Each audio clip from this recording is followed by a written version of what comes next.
Confucianism. Confucianism is it's a philosophical and ethical system that has shaped the social and cultural fabric of East Asia for over 2 millennia. Today we are going to delve into its origins, its key principles, its influence on society, and its relevance today. Confucianism is based on the teachings of, funnily enough, Confucius, who lived between 551 and 479 BCE during the spring and autumn period of Chinese history. Confucius, who was also known as Master Kong, was a teacher, a philosopher, and a political advisor. His teachings were compiled by his disciples in texts such as the Analects. Confucianism emerged as a response to the social chaos and moral decline of his time, advocating for a return to virtuous and ethical living. At the heart of Confucianism, there are several key principles that guide personal behaviour and social interaction. So we're going to run through those principles. We're not going to go into massive detail about them. This is really a quick overview. Obviously, there's more to learn as you delve deeper into it. But this is the principles in their most basic form. So the first principle is benevolence, or Ren, as they call it. Ren, often translated as benevolence or humanness, is the central virtue in Confucianism. It emphasizes compassion, empathy, and kindness towards others. Confucius believed that cultivating Ren within oneself was essential for achieving moral perfection, which is an admirable goal, to say the least. So the next principle is Li, ritual propriety. I can't speak today. Ritual propriety. Li refers to rituals, manners, and proper conduct. It emphasizes both religious rites and everyday manners. Proper adherence to Li ensures social harmony and respect within the community, reinforcing social norms and traditions. Xiao, I've probably mispronounced that. I'm terrible at other languages and names too. But anyway, Xiao, or Filial Piety, signifies respect and devotion to one's parents and ancestors. It underscores the importance of family as the fundamental unit of society. Filial piety extends to respecting elders and maintaining strong family ties, reflecting a hierarchical but caring social structure. And the next principle is Yi, righteousness. Yi is about moral righteousness and justice. It involves doing what is ethically right, even at a personal cost. Confucius taught that Yi should guide one's actions, ensuring integrity and moral decision-making. And the final principle that we are going to have a really quick look at is Z, or wisdom. Z represents wisdom and the pursuit of knowledge. It involves understanding the world and making informed, thoughtful decisions. Education and continuous learning are crucial for personal development and societal advancement in Confucian thought.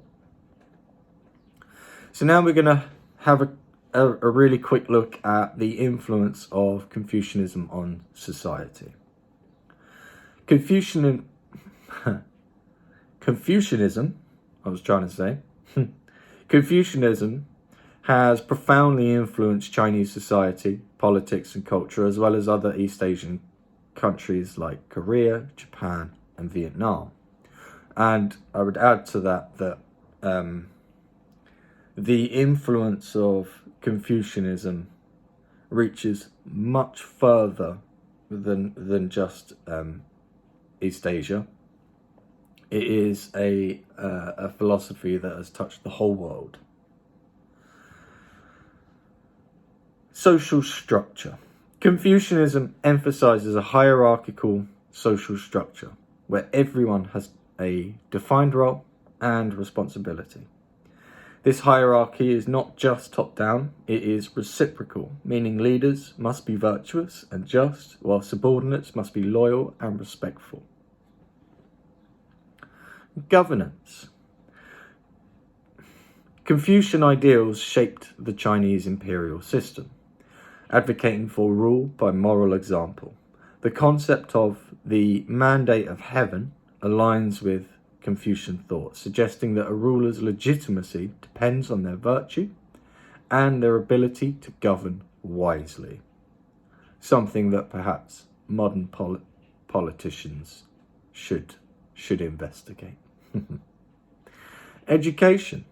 Confucianism promotes lifelong learning and the cultivation of knowledge. The civil service examinations in imperial China were rooted in the Confucian texts. Education was seen as a means to achieve both personal betterment and societal progress. Confucianism in the modern world. Again, just like with all the other aspects, this is just going to be a really quick run through. This is not the end of the journey, this is just the beginning. So Confucianism in the modern world. In contemporary times, Confucianism continues to influence East Asian societies, albeit in a modernized form. Family and social values. Traditional Confucian values of family loyalty, respect for elders, and community cohesion remain prevalent in modern East Asian cultures. These values contribute to the strong social bonds and collective identity observed in these societies. Ethical leadership. The emphasis on ethical leadership and governance still resonates, inspiring modern political and business leaders to prioritize integrity and social responsibility. Well, I would say that influence is perhaps not as strong as it could be, but nonetheless it does still exist. Global relevance. Beyond East Asia, Confucian ideas are being studied and appreciated globally for their insights into ethical behavior, social harmony, and effective leadership. And as a quick aside to that, when you look at any other, or the vast majority of philosophies that have come since the time of Confucius, you will see a great deal of influence that Confucianism has had on those philosophies, even in the instances of philosophies written down by people that didn't know anything about Confucianism. The ideals, the values, and the ethics of Confucianism had already spread across the world. So there is a subtle influence on virtually all philosophies that have followed since the time of Confucius. So in summary, Confucianism is more than just a set of doctrines. It is a living tradition that continues to shape individual lives and societal structures. Its teachings on virtue, proper conduct, and social harmony offer timeless wisdom that remains relevant in our quest for a more just and compassionate world. So that is Confucianism in a nutshell, and I really do mean in a nutshell, because it is the quickest run through of Confucianism you will ever experience. As I have already mentioned, this is not in any way, shape or form a comprehensive overview of Confucianism. This is just the beginning of the journey. This is just enough information for you to begin thinking about those things, and then you can delve deeper into it with a a reasonable level of foundational knowledge. So then you can get into the nuances of the philosophy.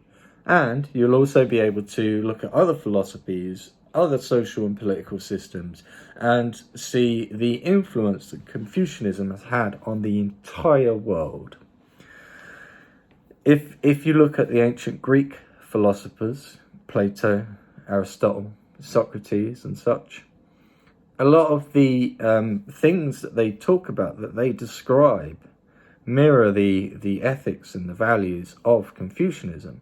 Now, even if there isn't a direct link between them, there is definitely a lot of overlap between them. So when you are beginning your journey into learning about philosophy and the various different philosophies that exist in the world, I heartily recommend going with Confucianism first. I think the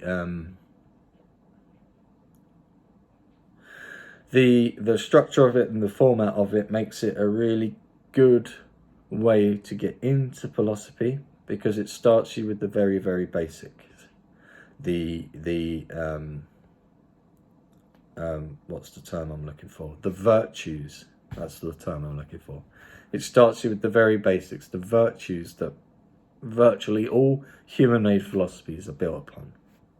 So that is, as I say, the quickest, shortest, and least comprehensive overview of Confucianism you will ever witness. But as I say, I think it's a good place to start, and it gives you a little bit of background information so you can delve deeper. I will in the future do some much more in-depth studies of Confucius, much more in-depth videos about Confucianism.